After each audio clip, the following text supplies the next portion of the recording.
Hello everyone, কেমন আছো সবাই? আশা করছি ভালো আছো। তো আজকের একটা ছোট ভিডিও করছি, খুব বেশি বড় হবে না। সেটা হচ্ছে পলিটি পিটি 365 নিয়ে একটা জেনারেল ওভারভিউ কীরকম হয়। যারা জানো না, অনেকেই কমেন্টে লিখছো দিদি পিটি 365 কী, পলিটি পিটি 365টাই বা কী, অনেকেরই মনে প্রশ্ন আছে। প্রত্যেক বছরই এটা বেরিয়ে থাকে, তো সেটা সম্পর্কে একটু ছোট্ট ওভারভিউ এবং এটার একটা রিভিউ বলতে পারো, কী কী টপিক কভার করেছে এই বছরের পলিটি পিটি 365-এ, সেই বিষয়ে আমরা এই ভিডিওটা আজকে করছি। এবং এর ডিটেলস ক্লাসও আসবে। যদি তোমরা বলো আমাকে কমেন্ট সেকশানে, এই ভিডিওটার কমেন্ট সেকশানে জানাতে পারো। যদি তোমরা চাও তাহলে আমি অবশ্যই বাংলাতে ক্লাস করাবো, কারণ বাংলাতে আজ অব্দি পিটি 365-এর ক্লাস ইউটিউবে কখনো হয়নি। যেটা হয়েছে হিন্দিতে হয়েছে, ইংলিশ ভার্সানে আছে, অনেক ইউটিউব চ্যানেল করিয়ে থাকে, বাট বাংলা ভার্সানে কিন্তু সেভাবে কোনো চ্যানেলে এখন অবধি হয়নি। তো যদি তোমরা চাও আমাকে বলতে পারো, আমি ডেফিনেটলি চেষ্টা করবো বাংলাতে তোমাদের বুঝিয়ে ক্লাসগুলো করাবার, ইউটিউবেই ফ্রিতে।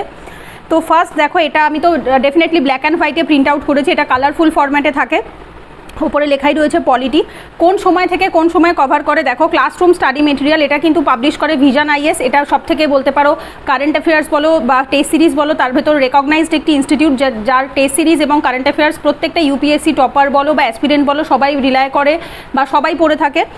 তো এদের ওয়েবসাইটেই তোমরা এটা পেয়ে যাবে। এটা কিন্তু টোটালি ফ্রি অফ কস্ট, এই পিডিএফটা। এটা কিন্তু কোনো পয়সা দিয়ে কিনতে হয় না। তাদের যে ওয়েবসাইট আছে www.visionis.in, তো সেই ওয়েবসাইটে রিসোর্স বলে একটা সেকশন আছে, সেখানে ফ্রি রিসোর্সে কারেন্ট অ্যাফেয়ার্স বা পিটি 365-এর একটা সেকশন থাকে আলাদা। তো 2022-এর পিটি 365 এটা মানে হচ্ছে পিটি ফর প্রিলিমিনারি টেস্ট, ঠিক আছে? প্রিলিমসের জন্য এটা বেরিয়ে থাকে। যেহেতু আমরা জানি কবে 5 জুন আমাদের প্রিলিমস 2022-এর। লাস্ট 1 ইয়ার, লাস্ট 1 বছরের কারেন্ট অ্যাফেয়ার্সকে ঠিক যেভাবে অ্যাচিভার্স ইয়ারবুক কভার করে লাস্ট 1 বছরের কারেন্ট অ্যাফেয়ার্স, বা যে কোনো ইয়ারবুক টাইপেরই এটা হয়ে থাকে। আর 365 মানে হচ্ছে দিনের 365 দিন, সেটাকেই বোঝাচ্ছে বছরের। কবে থেকে কবে দেখো, মে 2021 থেকে জানুয়ারি 2022। তো তাহলে মনে প্রশ্ন জাগতে পারে যে দিদি বাকি 3 মাস নেই কেন? কারণ হচ্ছে বাকি 3 মাস টোটালটা কভার করে যদি বার করে, তাহলে প্রিলিমসের হয়তো সপ্তাহ 2 আগে বেরোবে, এবং সেই সময় কিন্তু তোমরা কভার করে উঠতে পারবে না বা মুখস্থ করে উঠতে পারবে না ওইটুকু সময়। যার জন্য এরাও কী করে, দুটো পার্টে ভাগ করে দেয়। প্রথম 9 মাসের একটা সাবজেক্ট ওয়াইজ পিটি 365 বেরোয়, এরকম প্রত্যেকটা সাবজেক্টের উপর বেরোবে। Polity, economy, environment, science and technology, current, তারপর হচ্ছে art and culture, government scheme, social issue, international relation, এইভাবে করে 8টা বুকলেট বেরোবে। এরপরে যে 3 মাস থাকবে, দ্যাট মিনস তোমাদের ফেব্রুয়ারি মাস থেকে ফেব্রুয়ারি, মার্চ, এপ্রিল 2022-এর, সেই তিনটে মাসকে নিয়ে একসাথে একটা এক্সটেন্ডেড পিটি 365 বেরোয়, ঠিক আছে? এবার ডেফিনেটলি সেটাও অনেকে ফলো করে, বাট আমি পার্সোনালি সেটা ফলো করি না। আমি এই 9 মাসের জন্য পিটি 365টাকে ফলো করব। এরপর ফেব্রুয়ারি, মার্চ, এপ্রিল 3 মাসের যে মান্থলি কারেন্ট অ্যাফেয়ার্সটা বেরোবে, আমি সেই মান্থলি কারেন্ট অ্যাফেয়ার্স থেকে কভার করব। কারণ কি? কারণ ওই 3 মাসের যেটা বেরোয় সেটা কিন্তু প্রিলিমসের 15 দিন আগে মতো বেরোয়, ঠিক আছে? তো 15 দিন আগে ওই 3 মাসের কারেন্ট অ্যাফেয়ার্স অতটা নতুন পড়া, প্রায় 120 পেজ মতো বেরোবে, 120 থেকে প্রায় 100 পেজ এরকম বেরিয়ে থাকে। অতটা পেজ 15 দিন আগে নতুন করে মুখস্থ করে রিভিশন করা, এটা আমার কাছে অন্তত ডিফিকাল্ট। তো যার জন্য আমি কি করি, আমি এই সাবজেক্ট ওয়াইজটা পিটি 365 থেকে করব। এরপরে যে 3 মাস থাকবে ফেব্রুয়ারি, মার্চ, এপ্রিল, ওটা আমি হিন্দু নিউজ পেপার ডেলি পড়বো, তার সাথে ভিশনের মান্থলি পড়বো। তো যাতে কিনা আমার আর বছরের শেষে বা এক্সামের আগে জমে না থাকে। তো এইটুকু বলে দিলাম স্ট্র্যাটেজিটা। তো এরপরে চলে আসবো আমরা ভেতরটায় কী কী টপিক কভার করেছে এই ভিডিওটাতে। আমরা আজকে সেইটা নিয়ে একটু আলোচনা করব, কী কী পলিটির টপিক লাস্ট 9 মাসে কভার হয়েছে। দেখো, এরা কিন্তু খুব সুন্দর সাবজেক্ট ওয়াইজ করে দেয়, যারা একদম বিগিনার জানো না তাদের জন্যই মেনলি ভিডিওটা বানানো। কী কী রয়েছে দেখি আমরা। ইস্যুস রিলেটেড টু কনস্টিটিউশন, ঠিক আছে? প্রথমে এটা কনস্টিটিউশন থেকে আসবে। লোকাল রিজার্ভেশন প্রাইভেট সেক্টরে। 2 নম্বরে রয়েছে হচ্ছে sub categorisation of other backward class, মানে ওবিসিদের সাব ক্যাটেগরাইজেশন। বেসিক স্ট্রাকচার, পলিটির একটা চ্যাপ্টারই আছে আমাদের, লক্ষ্মীকান্তের 11 নম্বর চ্যাপ্টারই রয়েছে মোস্ট প্রবাবলি বেসিক স্ট্রাকচার, সেখান থেকে দেখবে। ইউনিফর্ম সিভিল কোড, এটাও আমরা প্রত্যেকে জানি, ডিপিএসপির মধ্যে রয়েছে uniform civil code. Anti conversion laws, যেটা তোমার কাউকে কনভার্ট করা যাবে না জোর করে তার ইয়েতে, সেটার বিরুদ্ধে একটা ল এসছে। অফিসিয়াল ল্যাঙ্গুয়েজ, এটাও আমাদের পলিটির একটা চ্যাপ্টারের মধ্যে পড়ে। কোঅপারেটিভ সোসাইটি, এটাও আমাদের পলিটির সোশ্যাল যে লোকাল বডিগুলো রয়েছে তার মধ্যেই রয়েছে কোঅপারেটিভ সোসাইটি। এরপর ওভারসিজ সিটিজেন অফ ইন্ডিয়া, এটাও আমাদের সিটিজেনশিপ বলে যে চ্যাপ্টারটা রয়েছে লক্ষ্মীকান্তে, সেই চ্যাপ্টারের মধ্যে একটা কমন টপিক বলতে পারো। আদার ইম্পর্টেন্ট নিউজ, তো এটা মেনলি হচ্ছে কনস্টিটিউশন রিলেটেড। তো এটা পড়ার স্ট্র্যাটেজিটাও আমি শেষে বলে দেবো, আগে আমি এখানে টপিকগুলো আলোচনা করে দিচ্ছি, এবং এটা কীভাবে তোমরা স্ট্যাটিকের সাথে পড়বে সেটাও আমি এই ভিডিওটাতে একটু বলে দেবো। Functioning of parliament, state legislature, local government. এবার আসবো হচ্ছে এই টপিকগুলো যেগুলো লক্ষ্মীকান্তে কভার করা আছে স্ট্যাটিক থেকে। Declining productivity of parliamentary session, এটা তোমরা পার্লামেন্ট চ্যাপ্টারের সাথে পড়বে। Deputy speaker of Lok Sabha, definitely এটাও তোমার পার্লামেন্টের মধ্যে চলে আসছে। পাবলিক অ্যাকাউন্ট কমিটি, এটাও পার্লামেন্টের মধ্যে একটি পাবলিক অ্যাকাউন্ট কমিটি রয়েছে, বা কমিটি বলে আলাদা, পার্লামেন্টারি কমিটি বলে আলাদা একটি চ্যাপ্টার হয়, সেখান থেকেও পড়তে পারো। লেজিসলেটিভ কাউন্সিল মানে হচ্ছে বিধান পরিষদ, তার কি ভূমিকা সেটাও আমরা বিধানসভা বিধান পরিষদ মানে স্টেট লেজিসলেচারের মধ্যে পড়ে যাব। আদার ইম্পর্টেন্ট নিউজ। এরপর 3 নম্বরে দেখো সেন্টার স্টেট রিলেশন কী কী দিয়েছে। ইন্টার স্টেট রিভার ডিসপিউট, এটা অলওয়েজ থাকে নিউজে, যারা আমরা ডেলি নিউজ পেপার পড়ি বা কারেন্ট অ্যাফেয়ার্স পড়ি তারা জানবো। তো এটাও কিন্তু একটা ইম্পর্টেন্ট টপিক, তোমাদের লক্ষ্মীকান্তের 13 এবং 14 নম্বর চ্যাপ্টার বা খুব সম্ভবত 14 এবং 15 নম্বর চ্যাপ্টারের মধ্যে রয়েছে, মানে সেন্টার স্টেট এবং ইন্টার স্টেট যে রিলেশনের যে চ্যাপ্টারগুলো রয়েছে সেখানেই পাবে। Interstate border dispute in India, এটাও আমাদের কমন চ্যাপ্টার। 7th শিডিউল, আমাদের যে 12টা শিডিউল রয়েছে তার মধ্যে 7th শিডিউল নিউজে ছিল, সেই কারণে 7th শিডিউল থেকে এসছে, যেখানে তোমাদের 3টে লিস্ট কভার করা রয়েছে, ইউনিয়ন লিস্ট, কনকারেন্ট লিস্ট এবং state list. Borrowing powers of state government, state গভর্নমেন্টের কি বরোয়িং পাওয়ার রয়েছে সেটা। আদার ইম্পর্টেন্ট নিউজ। জুডিশিয়ারি মানে হচ্ছে কোর্ট যেখানে থাকে, সুপ্রিম কোর্ট, হাইকোর্ট, এদেরকে আমরা জুডিশিয়ারি বলে থাকি। রুল অফ ল, এটাও আমাদের জুডিশিয়ারির মধ্যে পড়ছে। কন্টেম্প্ট অফ কোর্ট বলতে কি বোঝো, এটাও তোমরা জুডিশিয়ারি সুপ্রিম কোর্ট চ্যাপ্টারের মধ্যে পাবে বা জুডিশিয়াল রিভিউ চ্যাপ্টারের মধ্যে পাবে। অ্যাপয়েন্টমেন্ট অফ জাজেস, এটাও নিউজ পেপারে আমরা বহুবার পড়েছি যে জাজেসদের অ্যাপয়েন্টমেন্ট নিয়ে যেটা রয়েছে। এবং এই যে AIJS, এটাও তোমাদের সুপ্রিম কোর্ট চ্যাপ্টারের মধ্যে কভার করানো আছে। ট্রাইব্যুনালস মানে হচ্ছে ক্যাট, স্যাট, এই যে ট্রাইব্যুনালস রয়েছে, তো সেই ট্রাইব্যুনালস। মেডিয়েশন বিল 2021, এরপর আসবো, এটা একটা বিল ছিল সেই কারণে নিউজে এসছে। জুডিশিয়াল ইনফ্রাস্ট্রাকচার ইন ইন্ডিয়া, ভারতে ইনফ্রাস্ট্রাকচার কীরকম রয়েছে জাজমেন্টের বা জুডিশিয়ারি সেটা। Live streaming of court cases, এই যে কোর্ট কেসে যা হচ্ছে সেটা লাইভ স্ট্রিমিংয়ের যেটা নিউজে চলছিল সেটাই দিয়েছে। আদার ইম্পর্টেন্ট নিউজ। ইলেকশন রিলেটেড এবার দেখবো, ইলেকশন লজ অ্যামেন্ডমেন্ট বিল, ইলেকশনের কিছু নিয়ম চেঞ্জের জন্য অ্যামেন্ডমেন্ট বিল এসেছিল। অ্যান্টি ডিফেকশন ল, যেটা তোমাদের 10 নম্বর খুব সম্ভবত 10th শিডিউলের মধ্যে কভার করে। অ্যান্টি ডিফেকশন ল মানে হচ্ছে দলত্বক বিরোধী আইন বাংলায় যদি বলে থাকি।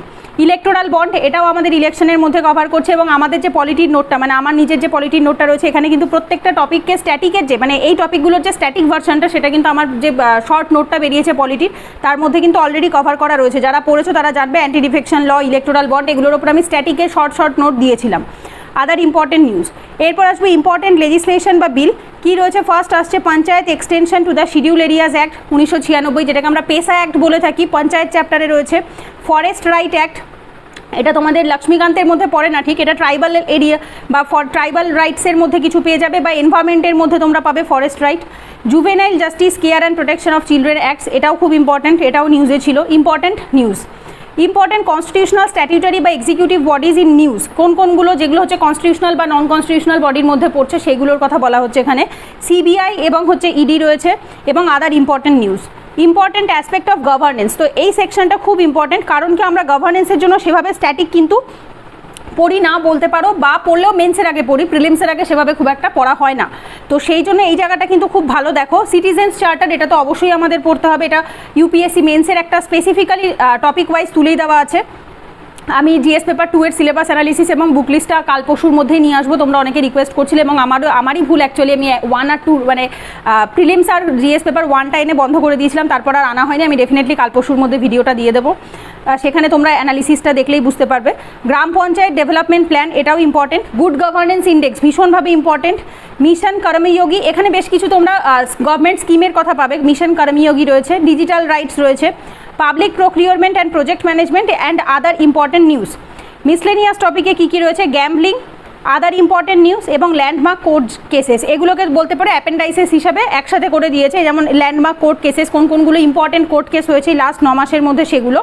তো এই হচ্ছে টোটাল এই বছরের 2022-এর পলিটি PT 365-এর 9 মাসের পলিটি রিলেটেড যে কারেন্ট অ্যাফেয়ার্স রয়েছে সেগুলো কভার করেছে। তো এরপর একটু আমি বলবো স্ট্র্যাটেজিটা, মানে কিভাবে তোমরা যারা এবছর 22-এ পরীক্ষা দিচ্ছ, কোনটা আমার পার্সোনালি যেটা আমি অনেকগুলো স্ট্র্যাটেজি ফলো করে দেখেছি, যেটা আমার সোজা বলে মনে হয়েছে সেটা হচ্ছে সাবজেক্ট ওয়াইজ অ্যাপ্রোচ। মানে ধরো পলিটি স্ট্যাটিক পড়ছো, তার সাথে পলিটির কারেন্ট অ্যাফেয়ার্সটা পড়া, তো আমার মনে হয় এটাতে সময়টা তুলনামূলকভাবে কম লাগে এবং তাড়াতাড়ি রিভিশন হয় এবং ভালো পড়া হয়ে যায়। যেমন ধরো যখন তুমি পলিটির এই চ্যাপ্টারটাই পড়ছো, ধরো OBC বা আদার NCBC চ্যাপ্টারটা পড়ছো, ঠিক আছে, বা লোকাল রিজার্ভেশন পড়ছো, তো সেই তার সাথে যদি তুমি এই টপিকটা পড়ে নাও তো খুব ভালো হয়। যেমন ধরো বেসিক স্ট্রাকচার স্ট্যাটিক যখন পড়ছো, বেসিক স্ট্রাকচারের এই কারেন্ট অ্যাফেয়ার্সটাও পড়ো। যখন DPSP পড়ছো তখন ইউনিফর্ম সিভিল কোড পড়ো, বা যখন ল্যাঙ্গুয়েজ চ্যাপ্টারটা পড়ছো তখন অফিসিয়াল ল্যাঙ্গুয়েজ পড়ে নাও। কোঅপারেটিভ সোসাইটি যখন পড়ছো কোঅপারেটিভ সোসাইটি পড়ে নাও। তো যেগুলো ধরো কমন, মানে হচ্ছে স্ট্যাটিকের মধ্যেও রয়েছে প্লাস কারেন্ট অ্যাফেয়ার্সে রয়েছে, সেগুলোকে একসাথে পড়ে নাও। আর যেগুলো ধরো আলাদা, যেগুলো স্ট্যাটিক সেভাবে নেই, যেমন ধরো মিশন কর্মযোগী, ডিজিটাল রাইটস, তো এইগুলো হচ্ছে তোমার স্ট্যাটিকের নেই, শুধুমাত্র কারেন্টে রয়েছে, তো সেগুলোকে তুমি স্পেসিফিক্যালি লাস্টে পড়ে নাও, টোটাল স্ট্যাটিক সেকশনটার সাথে যেগুলো রয়েছে সেগুলো কমপ্লিট হয়ে যাওয়ার পরে। তো এটা যদি করতে পারো, মানে আরেকটা জিনিস বলবো সেটা হচ্ছে অনেকে হয়তো মিলিয়ে মিশিয়ে পড়ে, যেমন ধরো একই দিনে 3-4টে সাবজেক্ট পড়ে, বাট প্রিলিমসের আগে আমার স্পেসিফিক্যালি অন্তত মনে হয় ওই সকালবেলা পলিটি স্ট্যাটিকটা ধরলাম, তো বিকেলে কারেন্ট অ্যাফেয়ার্সটা কমপ্লিট করে যদি তুমি 5 দিন 7 দিনে একটা সাবজেক্টকে কমপ্লিট করে নেক্সট আরেকটা সাবজেক্টে যাও, তো ওটা বোধহয় বেটার রেজাল্ট দেয়। আমি 2-3 রকমেরই ফলো করে দেখেছি, বাট বেশি ওটাতে আমি ভালো রেজাল্ট পেয়েছি। তবে ডেফিনেটলি আমি বলবো কোনোটাই অন্ধভাবে ফলো করা উচিত নয়, তুমি নিজেও কয়েকটা এক্সপেরিমেন্ট করে দেখো, যেটা তোমার বেশি স্যুট করবে তুমি সেটাই করো। বাট আমার নিজের পার্সোনালি যেটা ঠিক বলে মনে হয়েছে বা আমি নিজে যেটা করে বেশি উপকার পেয়েছি সেটাই আমি বললাম। তো যাই হোক, যারা বিগিনার্স জিজ্ঞাসা করছিলে যে কী জিনিসটা জানো না বা কী কী টপিক কভার করেছে, সেটা এই ভিডিওটাতে একটু বলে দিলাম। এরপরে তোমরা যদি বলো যে দিদি ডিটেলস ক্লাস করাও, তাহলে আমি অবশ্যই করাবো, কোনো অসুবিধা নেই। এখানে দেখো লেখাই রয়েছে, এবং এটার কিন্তু তুমি কুইজও পাবে, মানে এমসিকিউও সলভ করতে পারবে। জাস্ট এই কিউআরটাকে স্ক্যান করলে, you can scan this QR code to practise the smart quiz at our open test online platform for testing your understanding and recalling of the concept. তো এটা কিন্তু ভিশনে অবশ্যই করা যায়, আমি নিজে পার্সোনালি করেও দেখেছি।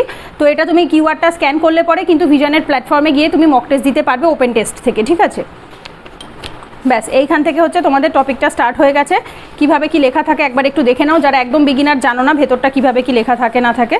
এবং ভিশনের কিন্তু একটা সবথেকে ভালো জিনিস, সেটা হচ্ছে ওরা শুধুমাত্র কিন্তু কারেন্ট অ্যাফেয়ার্স কভার করে না, রেদার কারেন্ট প্লাস স্ট্যাটিক দুটোকে মিলিয়ে মিশিয়ে একসাথে করে দেয়, যার জন্য কিন্তু পড়তে অনেকটা সুবিধা হয়, ঠিক আছে? তো এই দেখো, এই ভেতরটা এরকম রয়েছে।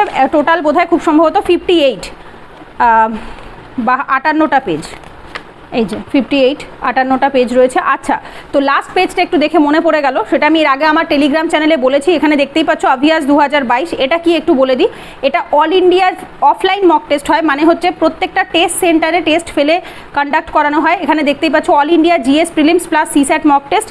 কবে কবে হবে? টেস্ট 1 17ই এপ্রিল, টেস্ট 2 1 মে, টেস্ট 3 15ই মে। আমি নিজে পার্সোনালি অলরেডি এনরোল করে ফেলেছি, যারা আমার টেলিগ্রাম চ্যানেলে গ্রুপে আছো তারা জানো আমি নিজে অলরেডি, এবং আমি অনেক দিন আগে একটা পোস্ট দিয়ে বলেছিলাম যে যারা 2022-এ প্রিলিমস দিচ্ছ তারা অতি অবশ্যই জয়েন করো, এটা খুব হেল্পফুল। আমি নিজে 2019 সালে দিয়েছিলাম, মাঝখানে কোভিডের জন্য 2 বছর অফলাইন টেস্ট হয়নি, এই বছর 22-এ আবার হচ্ছে। কলকাতাতে সিট পড়ে, এবং এখানে দেখো 100টা সিট, মানে অল ওভার ইন্ডিয়াতে 100টা জায়গায় সেন্টার ফেলা হয়, যার মধ্যে ওয়ান অফ দেম হচ্ছে আমাদের কলকাতা। এই যে এই কলকাতা, দিস ইজ কলকাতা। ভালো করে একটু জুম করে হোক বা ভিডিওটা স্টপ করে দেখে নিতে পারো।